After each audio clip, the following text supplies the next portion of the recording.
Well, Richard Heydarian is an assistant professor of political science at De La Salle University in Manila.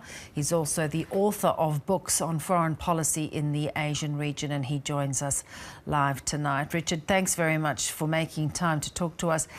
A little bit of clarification coming out tonight from Mr. Duterte that he doesn't want to cut ties with traditional allies. He does, and his rhetoric seems to suggest, though, he's forging his own path.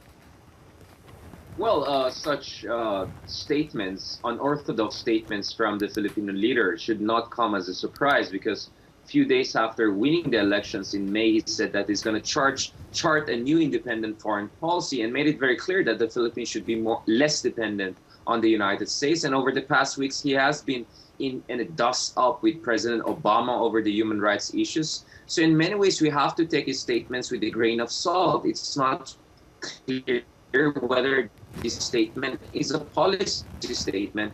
And let's be very clear, he was just referring to American special forces who are based in certain bases in Mindanao, not necessarily all American troops in the Philippines. Do you think he has an argument that their presence in Mindanao could be misinterpreted, could create, as he put it, further bloodshed? Well, of course, without the question, the presence of America has always been a magnet for Islamic extremist groups. But the very reason why these special forces are there in the Philippines is because the Philippines alone cannot deal with these extremism issues, with these terrorist groups. And the United States has proven to be completely indispensable when it comes to the provision of intelligence, logistics, and training to the Philippines' counter-terror operations. And that is why many people were raising eyebrows whether President Duterte really meant what he was saying, or this is part of his personal spat with the Obama administration over the human rights issues. Not to mention, there's also another dimension. He will soon be visiting China for his first state visit. And perhaps this is also his way of signaling to China that we'll be more independent. And under his administration, there will be less American military presence on Philippine soil, which has been also a source of concern for China. Do you think, though, it's also suggesting that he wants a much closer relationship with China and perhaps a greater alliance with China rather than the US? Well, certainly that is one interpretation, that he's decoupling from the United States and bandwagoning with China.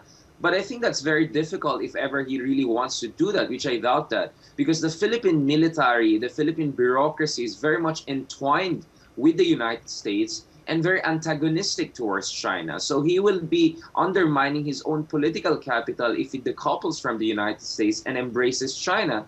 And at the same time, it's not very clear whether China is willing to give him what he needs to gain credibility at home. I mean, he's taking a lot of his diplomatic capital by saying good things about China and reaching out to China. But will China give compromises within the Philippines exclusive economic zone, even if it lost fair and square an arbitration case? And that's a big question. And I think if in 1 year Duterte doesn't get any substantial compromise on the part of China, most likely he will pivot back to the United States. So, Richard, do you think he wants to go to China and negotiate China's departure from that zone, even though they've lost the case? They've said they're not going anywhere. Yeah. It seems as if China's not going to give in on that particular issue. Yeah, I don't think so. He just made it clear this afternoon that he's not even for joint patrols with countries like the United States beyond the Philippines' 12 nautical miles territorial sea. So he doesn't feel territorial about the Philippines' exclusive economic zone, which is legally correct. But I think the least he wants from China is a joint fisheries agreement in a bitterly disputed Scarborough Shoal, and among other concessions that he may want from China. And it's not very clear whether China is open to make those compromises. I'll be very surprised if China makes those compromises. And if ever China does that, that means China wants to get Duterte out of the U.S. orbit. Indeed. I'm interested in what your thoughts are going to be about the Foreign Affairs Secretary, Perfecto Yase. It seems as if he may regularly be having to smooth over troubled waters with Duterte at the helm.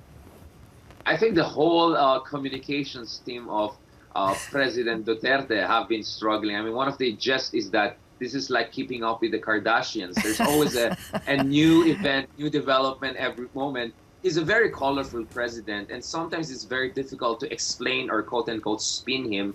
And the problem is that even Foreign Secretary Yasa himself is not necessarily the most experienced diplomat or bureaucrat, but it has been a steep learning curve for them, and I'm cautiously optimistic that they will catch up soon. But so far, it has been a struggle and a baptism of fire. Perhaps you'll be looking to Kanye West for guidance.